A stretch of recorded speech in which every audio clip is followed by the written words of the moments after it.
Hello students, 11th commerce business studies में हमारा chapter number first हम डिस्कस कर रहे हैं लास्ट लेक्चर से। और मैंने आपको बताया था इसके अंदर 2 सेक्शंस हैं। तो हम पहला सेक्शन जिसमें हम history of trade and commerce के बारे में बात कर रहे हैं। History of trade and commerce में मैंने आपको लास्ट लेक्चर में बताया था कि आपका जो ट्रेड एंड कॉमर्स का जो हिस्ट्री है वो काफ़ी पुराना है। और जैसा कि आपने एक well developed Indus valley civilization के बारे में स्टडी किया होगा, उसके अंदर आपने देखा डिफरेंट टाइप के जो ट्रेडिंग सिस्टम थे वो पहले से काफ़ी अच्छे तरीके से चल रहे थे और वहाँ पर जो व्यापार था वो काफ़ी डेवलप था। तो ये चीज़ अपन पढ़ते हैं। तो इसके अंदर अभी हम पढ़ रहे हैं कि उस समय जो आपके इंटरमीडिएट थे, ओरिजिन ऑफ इंटरमीडिएरीज, यानी कि उस समय जो मध्यस्थ थे उनका उदय कैसे हुआ। देखो, मध्यस्थों का मतलब होता है वे पार्टी, वे पक्ष जो आपके माल को कंज्यूमर्स तक, उपभोक्ता तक पहुंचाने के लिए आपको असिस्ट करते हैं, सहायता करते हैं।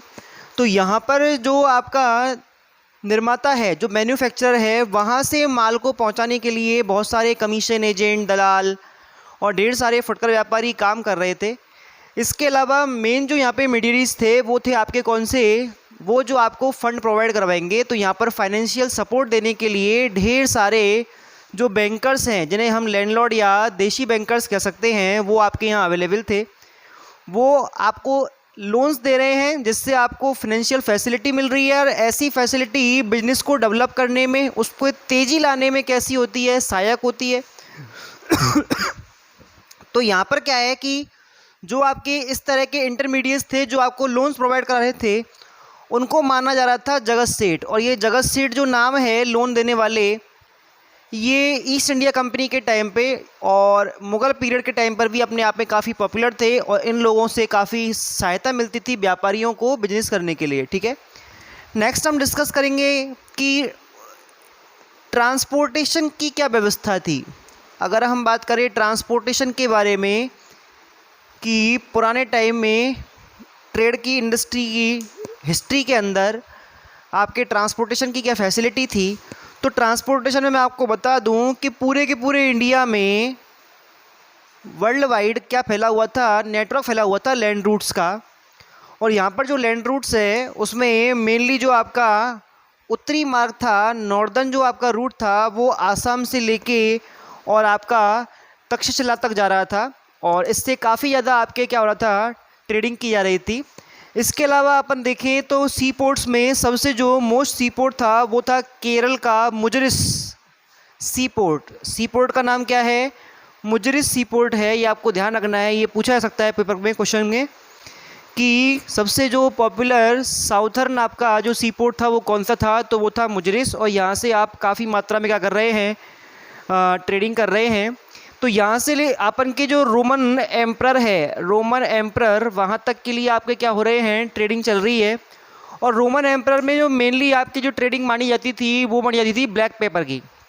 ब्लैक पेपर का मतलब होता है काली मिर्च। और काली मिर्च को उस समय सबसे ज़्यादा वैल्यूएबल प्रोडक्ट माना जाता था, जिससे उस टाइम पे ब्लैक गोल्ड कहा जाता था। क्या कहा जाता था, ब्लैक गोल्ड। और ये जो ब्लैक गोल्ड है, इसी के चक्कर में इन सारे के सारे जो रूट्स हैं, व्यापार करने के जो मार्ग हैं, इन पर अपना कब्जा करने के लिए बहुत सारे जो एम्पायर्स हैं उनमें क्या हुए, लड़ाई हुई। और इन लड़ाइयों के परिणाम स्वरूप क्या हुआ, यहाँ पर 15वीं शताब्दी में लगभग 1493 में एक सज्जन थे जिनका नाम था कोलंबस। ये जो कोलंबस है, ये इन्हीं ब्लैक पेपर या मसालों के चक्कर में और विजिट पे निकले थे भारत भ्रमण पे देश में। तो इन्होंने क्या किया, यहाँ पे अमेरिका की खोज कर दी। तो इन्होंने क्या किया है, 15th सेंचुरी के फर्स्ट में ही क्या किया है, ये काम किया है।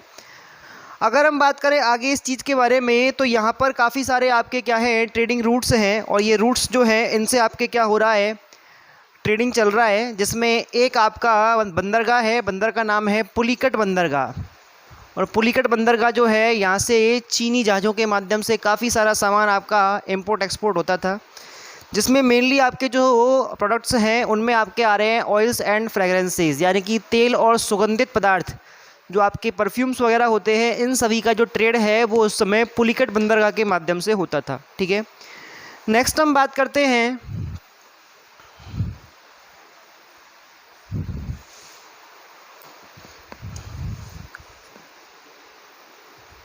Sound strengthen traders. अगर हम बात करें उन व्यापारी कम्युनिटीज़ के बारे में जो उस समय सबसे ज़्यादा पॉपुलर थी, तो मैं आपको बता दूं कि यहाँ पर दो थे, एक तो थे पंजाबी और एक थे मुल्तानी। इन्होंने पूरा का पूरा जो नॉर्दर्न एरिया है, नॉर्दर्न एरिया कंट्री का, वो संभाल के रखा हुआ था और नॉर्दर्न एरिया में ये बिजनेस करते थे। इसके अलावा अगर हम बात करें, एक व्यापारी थे भट्ट व्यापारी, इन्होंने गुजरात में और राजस्थान में क्या किया था, अपना बिजनेस स्टार्ट किया था। ये इस तरह के व्यापारी थे जो लोगों को व्यापार के लिए लोन्स वगैरह भी प्रोवाइड कराते थे। तो इनको हम नगर सेठ कहते थे। क्या कहते थे? नगर सेठ। और ये नगर सेठ जो थे, इनमें आपके डिफरेंट टाइप के प्रोफेशनल्स भी शामिल थे, जिसमें आपके वकील, डॉक्टर वगैरह, मतलब जो पैसे वाले संपन्न समुदाय के जो लोग हैं, उनको आप इन लोगों के अंदर मजबूत व्यापारी समुदाय के अंदर रख रहे हैं। ये खुद भी बिजनेस कर रहे हैं, बिजनेस को डेवलप कर रहे हैं और साथ में लोगों को अग्रिम रूप से भुगतान करने के लिए लोन्स वगैरह भी प्रोवाइड करा रहे हैं। ठीक है, इसके अलावा नेक्स्ट आते हैं आपके मर्चेंट कॉरपोरेशन।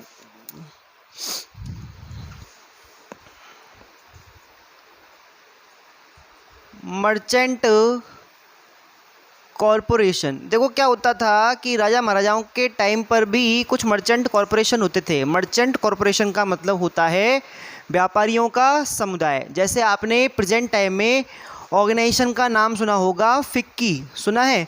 तो ये फिक्की जो है, ये प्रेजेंट टाइम में इंडिया में बहुत बड़े बड़े जो बिजनेस ऑर्गेनाइजेशन है उनका एक ग्रुप है।